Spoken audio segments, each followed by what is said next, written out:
కోడలు అనామిక తోపుడు బండి మీద గ్రైండర్ తీసుకుని ఇంటికొచ్చింది. అత్తయ్యా అత్తయ్యా, ఒకసారి బయటకు రండి అని పిలవగానే ఇంట్లో నుంచి అత్తగారు శారద బయటకొచ్చింది. అనామిక తోపుడు బండి మీదున్న గ్రైండర్ కనబడకుండా అడ్డుగా నిలబడి, అత్తయ్య, నేను టౌన్కి వెళ్ళి తోపుడు బండి మీద ఏం తెచ్చారో చెప్పుకోండి. ఇందుకోసమేనా నన్ను లోపల నుంచి పిలిచావు? అబ్బా చెప్పండి అత్తయ్య. ఇది మరీ బాగుంది కోళ్ళ. నువ్వేదో తీసుకొచ్చావు, అది కనిపించకుండా అడ్డంగా నిలబడ్డావు. ఏం తీసుకొచ్చావో చెప్పుకోండి అత్తయ్య అంటే ఏం చెబుతానే? గెస్ చేయండి. గెస్ చేయాలా? మరి ఒక క్లూ ఇవ్వు. క్లూ అంటే అది మనకి బాగా ఉపయోగపడుతుంది. అది లేకపోతే మనం దోశలు తినలేమత్తయ్యా. నువ్వెక్కడ మా లోకానివే తల్లి. క్లూ అడిగితే నువ్వే మొత్తం చెబుతావు. దోశలు కూడా తినలేమని అంటున్నావంటే అది ఖచ్చితంగా దోశల పిండి అయ్యుంటది. అత్తయ్య, తమరు పిండిలో కాలేశారు.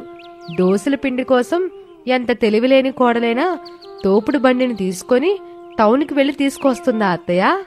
వేరే ఇంటి కోడల సంగతి నాకు తెలియదు గాని కోళ్ళ, నా కోడల అనామిక సంగతి నాకు బాగా తెలుసు కాబట్టి నా కోడలు మాత్రం అట్టాగే తీసుకొస్తుందమ్మా అని శారద ఆట పట్టించాలని అనటంతో అనామిక కోపంగా చూస్తూ, సర్లే అత్తయ్య, మీకు మాత్రమే నేను తెలివి తక్కువగా కనిపిస్తాను. అయినా మీరు చెప్పింది రాంగ్. నేను తోపుడు బండిలో ఇంటికి తీసుకొచ్చింది దోశల పిండిని కాదు. ఇప్పుడు ఈ దాగుడు మూతలాట ఎందుకే కోళ్ళ? ఏం తీసుకొచ్చావో చెప్పరాదు? లేదంటే నేను వెళ్ళిపోయి నా కోడలి కష్టాలు సీరియల్ చూసుకుంటాను. చూసి మీరే చెప్పండి అత్తయ్య అని అనామిక అడ్డు తప్పుకుంటుంది. తోపుడు బండి మీద గ్రైండర్ కనిపిస్తుంది. శారద అది చూసి దివాలా ముఖంతో ఇలా అంటుంది, ఇదా కోళ్ళ, ఇప్పుడు మనకి గ్రైండర్ ఎందుకే? పిండి రుబ్బే వ్యాపారం చేద్దామని అత్తయ్య. ఎలాగో ఈ ఊర్లో ఎక్కడ గ్రైండర్ లేదు. పిండిని రుబ్బించుకోవడానికి పక్కూరుకో లేదా టౌన్కో వెళ్ళొస్తున్నారు అందరూ. నేను బాగా ఆలోచన చేసి ఈ గ్రైండర్ కొని ఇంటికి తీసుకొచ్చాను అత్తయ్య. పెద్ద ఘనకార్యం చేసినట్టు చెప్పడం ఏంటే కోళ్ళ? గ్రైండర్ తీసుకొచ్చావు, ఇప్పుడు పిండి రుబ్బే వ్యాపారం పెడతానని అంటున్నావు అంతేగా?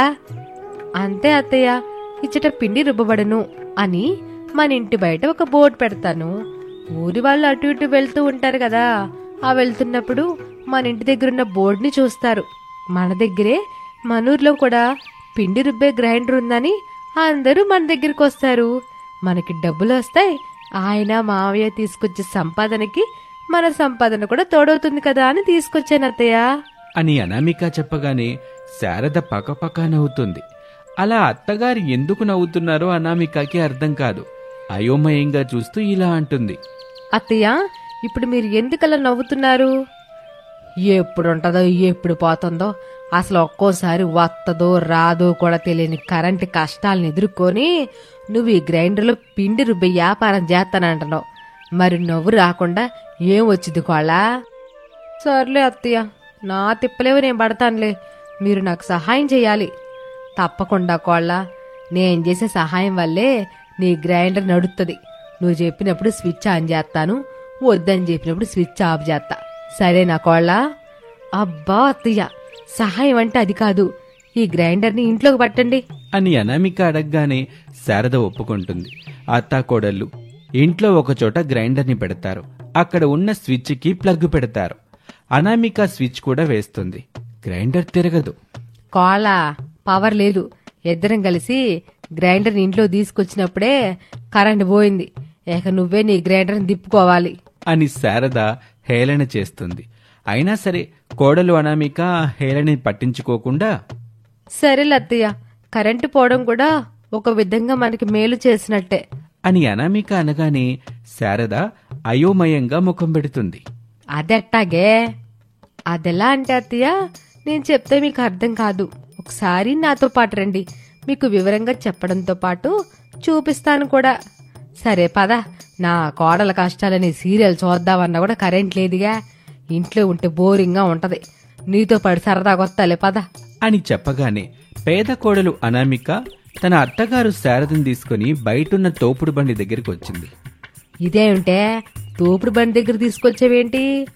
అత్తయ్య, ఏం మాట్లాడకుండా ముందు నేను చెప్పినట్టు మీరు చేయాలి.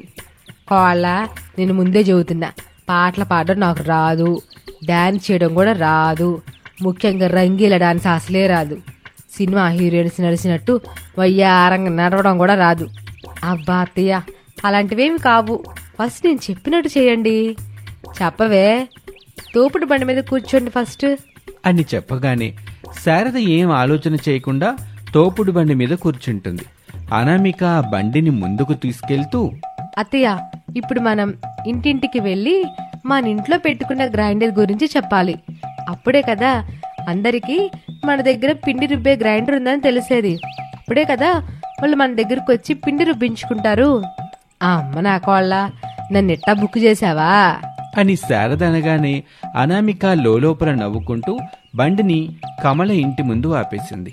తోపుడు బండి మీద వచ్చిన శారదని చూసి కమల దగ్గరికొచ్చింది. శారద విషయం చెప్పింది. కమల సంతోషపడుతూ, అబ్బా శారద పిన్ని, ఎంత శుభవార్త చెప్పావు.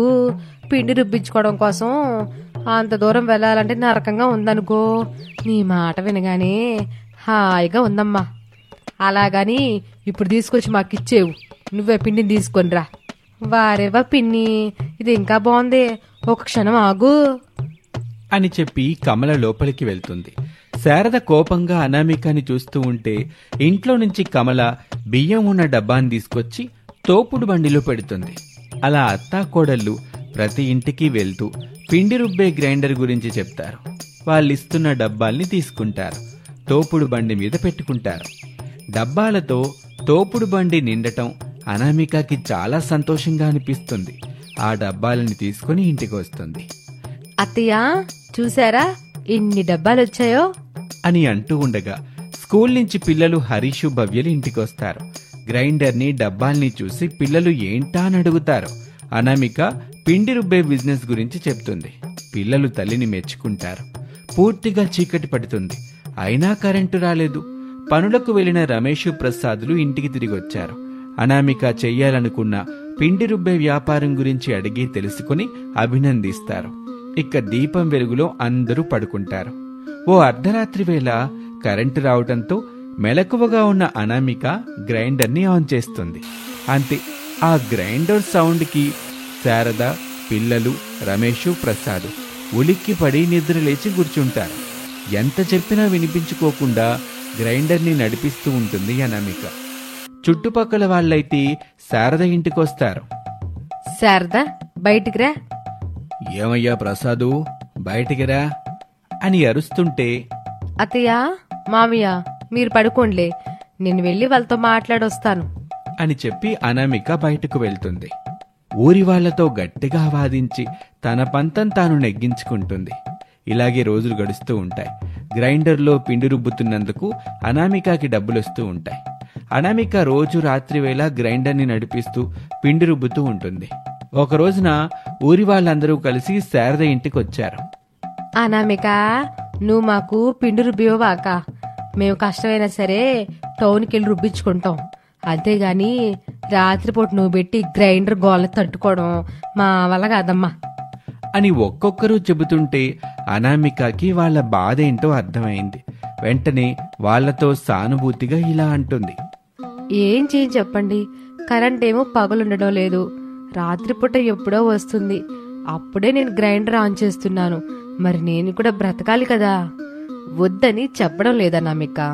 పగలంతా నీ ఇష్టం, కానీ రాత్రి వేళ కష్టం కదా. పగలంతా మేము పనులకు వెళ్ళి అలసిపోయి ఇంటికొస్తాం. ప్రశాంతంగా మేము కూడా పడుకోవాలి కదా అని అందరూ అనామికతో వాదిస్తారు. అనామిక కూడా ఆలోచనగా ఇలా అంటుంది. అయితే నాకు కొంత సమయం ఇవ్వండి, నేనేదో ఒకటి ఆలోచన చేస్తాను అని చెప్పగానే వాళ్ళందరూ అందుకు ఒప్పుకొని అక్కడి నుంచి వెళ్ళిపోతారు. 2-3 రోజులు గడిచిన తర్వాత పేద కోడలు అనామిక సోలార్ పవర్ గురించి తెలుసుకుంటుంది. సోలార్ పవర్ కనెక్షన్ తెచ్చి ఇంటి మీద పెట్టుకుంటుంది. అది చూసి ఊళ్ళో వాళ్ళందరూ అనామికని అభినందిస్తారు. ఇక ఆ రోజు మొదలు అనామిక పగటిపూటే గ్రైండర్ నడుపుతూ తన పిండి రుబ్బే వ్యాపారాన్ని అద్భుతంగా చేసుకుంటూ ముందుకు వెళ్తూ ఉంటుంది. ఈ విధంగా సోలార్ ఎనర్జీ ద్వారా అనామిక తన గ్రైండర్ వ్యాపారాన్ని పగటిపూట సంతోషంగా నడిపిస్తూ తన వ్యాపారం ద్వారా మంచి డబ్బులు సంపాదిస్తూ కుటుంబానికి చేదోడు వాదోడుగా ఉంటుంది. ఇది వాల్టి స్టోరీ. మరొక ఆసక్తికర కథలో మళ్ళీ కలుద్దాం. అంతవరకు సెలవు. నమస్తే. సాఫ్ట్వేర్ జాబ్ చేస్తున్న అనామిక తన కొలీగ్స్తో కలిసి ఆఫీస్ దగ్గర ఉన్న ఒక రెస్టారెంట్కి వెళ్ళింది. అక్కడ ఒక టేబుల్ దగ్గర కూర్చున్నారు. ఇక్కడ ఎవరికి నచ్చింది వాళ్ళు తినటానికి వీల్లేదు. ఈ రెస్టారెంట్లో చికెన్ హాట్ డాగ్ బాగుంటుంది, అది తిందాం. ఏమిటి అది? చికెన్ డాగా? చికెన్ డాగా కాదే, చికెన్ హాట్ డాగ్. భలే ఉంటుంది, తినండి. నాకు ముందుగా పేరు నచ్చలేదు, నాకిష్టం లేదు. నేను తిననంటే తినను అనామిక. అలాంటి పిచ్చి పిచ్చి డైలాగ్స్ నాకు వినిపించవు. నేను ఆర్డర్ చెప్పేశాను. ఇప్పుడు అందరికీ చికెన్ హాట్ డాగ్ వస్తుంది. అందరూ తినాలి, భలే బాగుంటుంది. ఒక్కటి తిన్న తర్వాత ఇంకొకటి కావాలని మీరే అడుగుతారు అని చెబుతూ ఉండగా సర్వీస్ బాయ్ వచ్చి అందరికీ చికెన్ హాట్ డాగ్ని ఇచ్చేసి వెళ్ళిపోతాడు. అనామిక ఎంతో ఇష్టంగా తింటూ ఉంటుంది. అది చూసి మిగతా వాళ్ళు కూడా తింటూ ఉంటారు. అలా అనామిక సాఫ్ట్వేర్ జాబ్ చేస్తున్నప్పుడు బాగా ఎంజాయ్ చేస్తూ ఉండేది. ఆ రోజు శాలరీ తీసుకుని ఇంటికొచ్చింది. అత్తగారు శారద, యామ్మా కోళ్ళ, నీకిష్టమని చెప్పి బజ్జీలు చేశాను, తింటావా? అత్తయ్య, ఇదిగోండి శాలరీ. కోడలు అలసిపోయొచ్చింది. తాగడానికి కూల్గా ఏదైనా ఇవ్వు శారదా ఎత్తన్నానండి అంటూ ఇంట్లో ఉండే అత్తగారు శారద, మావగారు ప్రసాదు, భర్త రమేషు ఎంతో బాగా చూసుకునేవాళ్లు అనామికని. ప్రేమగా పలకరించేవాళ్లు. కొన్నాళ్ళకి అనామిక సాఫ్ట్వేర్ జాబ్ పోతుంది. దాంతో అనామిక ఇంటి దగ్గర బాధపడుతూ ఉంటుంది. తన ఫ్రెండ్స్ అందరూ అనామిక ఇంటికొచ్చారు. మాటల మధ్యలో జాబ్ గురించి ఓదార్చుతూ ఉంటారు. ఒకరోజున అత్తగారు శారద ఉదయం 9 దాటినా ఇంకా లేవని సాఫ్ట్వేర్ కోడలు అనామిక కోసం వేడివేడి బెడ్ కాఫీ తీసుకుని కిచెన్లో నుంచి హాల్లోకొచ్చింది. హాల్లో కూర్చున్న భర్త ప్రసాదు శారద వైపు చూసి, ఏమోయ్ శారదా, కాఫీ కోసం నేను ఇక్కడ కూర్చొని చాలాసేపు అవుతుంది. ఈ కాఫీ మీకు కాదులేండి, మన సాఫ్ట్వేర్ కోడలనా మీకకి. మర్చిపోయినట్టున్నావు శారదా, మన కోళ్ళిప్పుడు సాఫ్ట్వేర్ కోడలు కాదు, తిని తిరిగే కోళ్ళు. కాబట్టి ఎప్పుడిచ్చినా ఏమీ కాదులే అని అంటూ ఉండగా కంగారు పడుతూ, ఏంటండి ఆ మాటలో? కోళ్ళింటే బాధపడుతుంది, ఇంకెప్పుడు అలా అనబాకండి. కోడలు బాధపడేలా ఇప్పుడు నేనేమన్నానని? తిని తిరిగే కోళ్ళని అన్నారు కదా, అది చాలు. కోళ్ళ ఆ మాట గనక ఇంటి ఎంత బాధపడుద్ది. దయచేసి మీరేమనబాకండి. మీకేమైనా కావాలంటే నేను తీసుకొచ్చిస్తాను, చేసిస్తాను, సరేనా? సర్లే శారదా, ఇప్పుడు నాకు కాఫీ తాగాలనిపిస్తుంది, వెళ్ళి కాఫీ తీసుకొనిరా. ఒకే ఒక నిమిషం ఆగండి. ఇట్ట వెళ్ళి సాఫ్ట్వేర్ కోడలకి అట్ట బెడ్ కాఫీ ఇచ్చేసి ఇట్ట వచ్చేసి మీకు కాఫీ తీసుకొత్తా, సరేనా? అది సరే గాని నువ్వు పదే పదే మన కోడల్ని సాఫ్ట్వేర్ కోడలు అంటాం బాగోలేదు శారదా. మామూలుగా కోడలు అని చెప్పు, లేదా మన కోడలు అని చెప్పు. అంతేగాని సాఫ్ట్వేర్ జాబ్ పోగొట్టుకున్న మన కోడల్ని పట్టుకుని ఇంకా సాఫ్ట్వేర్ కోడలు అనబాకు, సరేనా? సరేనండి అని శారద చెప్పగానే ప్రసాద్ కాఫీ తీసుకుని తాగుతూ ఉంటాడు. అది చూసి శారద ఏమీ మాట్లాడకుండా అక్కడి నుంచి కిచెన్లోకి వెళ్తుంది. మరొక కప్పులో కాఫీ తీసుకుని అనామిక బెడ్రూమ్ వైపు నడుస్తూ ఉంటుంది. అప్పుడే రమేషు పడుకున్న అనామిక దగ్గరికి వచ్చాడు. అనామిక, అను, టైం 9 అవుతుంది, నేను ఆఫీస్కి వెళ్తున్నాను, నువ్వు పడుకుంది చాలు, ఇక లేచి బాక్స్ రెడీ చేస్తే బాగుంటుంది అని చెప్పగానే నిద్ర మబ్బుతో ఉన్న అనామిక, అబ్బా, రోజులాగే ఈరోజు కూడా మీరే పెట్టుకుని వెళ్ళండి, వర్క్ చేసి చేసి బాగా అలసిపోయి ఉన్నాను అని చెప్పగానే రమేష్ తన పళ్ళన్నీ బయటపెట్టి పక్కపక్క నవ్వుతూ ఉంటాడు. ఆ నవ్వుకి వెంటనే అనామిక లేచి కూర్చుంటుంది. అయోమయంగా చూస్తూ ఉంటుంది. నవ్వుతున్న రమేష్ ఎదురుగా కనిపిస్తాడు. అప్పుడు అనామిక కోపంగా చూస్తూ, అంతలా నవ్వాల్సిన అవసరం ఇప్పుడేముందండి? నవ్వు కాకపోతే మరేమిటి అనామిక, నీ సాఫ్ట్వేర్ జాబ్ పోయి 10 days అయింది, ఇంకా నువ్వు సాఫ్ట్వేర్ ఆఫీస్కి వెళ్తున్నట్టు వర్క్ చేసొచ్చి అలసిపోయినట్టుగా మాట్లాడుతుంటే నవ్వు రాక ఇంకేం వస్తుంది చెప్పు అని రమేష్ అనగానే అప్పుడు అనామికకి అర్థమవుతుంది తనకి ప్రస్తుతం సాఫ్ట్వేర్ ఉద్యోగం లేదని, అది పోయి 10 రోజులయ్యిందని. అయోమయంగా భర్త రమేష్ని చూస్తూ ఉండగా, హను, అయోమయంగా చూసింది చాలు, వెళ్ళి నా లంచ్ బాక్స్ పెట్టు. అబ్బా, ఈ రోజుకి అత్తే పెడుతుందిలేండి. రోజు మా అమ్మే కదా పెడుతుంది, ఈరోజు నువ్వు పెట్టు, వెళ్ళు. లంచ్ బాక్స్ తీసుకొని నేను ఆఫీస్కి వెళ్ళాలి. ఎలాగూ నువ్వు ఇంటి దగ్గరే కదా ఉండేది, ఎప్పుడు నిద్రొస్తే అప్పుడు పడుకోవచ్చు, సరేనా అని రమేష్ అంటూ ఉండగా శారద వేడివేడిగా ఉన్న బెడ్ కాఫీ తీసుకుని వచ్చింది. అది చూసి అనామిక మురిసిపోయింది. మా అత్తయ్యకి నేనంటే ఎంత ప్రేమో అని కాఫీ కప్పు తీసుకొని తాగుతూ ఉంటుంది. భలేగా అనిపిస్తుంది అనామికకి. అత్తయ్య, ఈ కాఫీ తాగుతూ బ్రతికేయచ్చు తెలుసా అని అనామిక అనటంతో రమేష్ వెంటనే మధ్యలో కల్పించుకొని ఇలా అంటాడు. అమ్మా, అనామికకి 3 పూట్ల ఈ కాఫీనే ఇవ్వు. అయినా నువ్వెందుకు ఇంకా ఇంటి పనులు వంట పనులు చేస్తున్నావు? ఇక నువ్వు చేయమాకు. అనామిక ఇంటి దగ్గరే ఉంటుంది కదా, తను చూసుకుంటుందిలే. చూడండి అత్తయ్య, ఒక జాబ్ పోగానే ఎలా మాట్లాడేస్తున్నాడో. మొన్నటి వరకు జాబ్ ఉంది కనుక ఏం మాట్లాడకుండా అన్ని పనుల్లో నాకు సహాయం చేశాడు. తీసుకెళ్లేవాడు, ఆఫీస్ నుంచి తీసుకొచ్చేవాడు. ఇప్పుడు జాబ్ పోయిందో లేదో ఎలా మాట్లాడుతున్నాడో మీరే చూడండి. ఆడి మాటలేం పట్టించుకోబాకోళ్ళ. బెడ్ కాఫీ తాగి రెడీ అవ్వు. ఈరోజు ఏదో ఆఫీసులో ఇంటర్వ్యూ ఉందని చెప్పావు కదా, వెళ్ళేసొద్దు గాని. అవునత్తయ్య, భలే గుర్తు చేశారు. నేనిప్పుడే రెడీ వస్తాను అని చెప్పి అనామిక ఆ పక్కనే ఉన్న వాష్రూంలోకి వెళ్తుంది. బాబు రమేషు, నీకు లంచ్ బాక్స్ రెడీగా చేశా, వెళ్ళేటప్పుడు తీసుకొనెళ్ళు అని శారద కూడా అక్కడి నుంచి వెళ్ళిపోతుంది. రమేష్ ఆఫీస్ బ్యాగ్ పట్టుకొని హాల్లోకి రాగానే శారద లంచ్ బాక్స్ పట్టుకొని రెడీగా ఉంటుంది. రమేష్ లంచ్ బాక్స్ తీసుకొని, డాడీ నేను ఆఫీస్కి వెళ్తున్నాను. సరే బాబు, జాగ్రత్తగా వెళ్ళు అని చెప్పగానే రమేష్ ఇంట్లో నుంచి వెళ్ళిపోతాడు. ఓ 10 నిమిషాల తర్వాత అందంగా రెడీ అయ్యి అనామిక తన భుజానికి బ్యాగ్ వేసుకుని చేతిలో ఆఫీస్ ఫైల్ పట్టుకుని హాల్లోకి వచ్చింది. అత్తయ్య, డబ్బులివ్వండి, నేను ఇంటర్వ్యూకి వెళ్తాను, టైం అయిపోతుంది. సరే కోళ్ళ అని చెప్పి దారి ఖర్చులకి డబ్బులిస్తుంది శారద.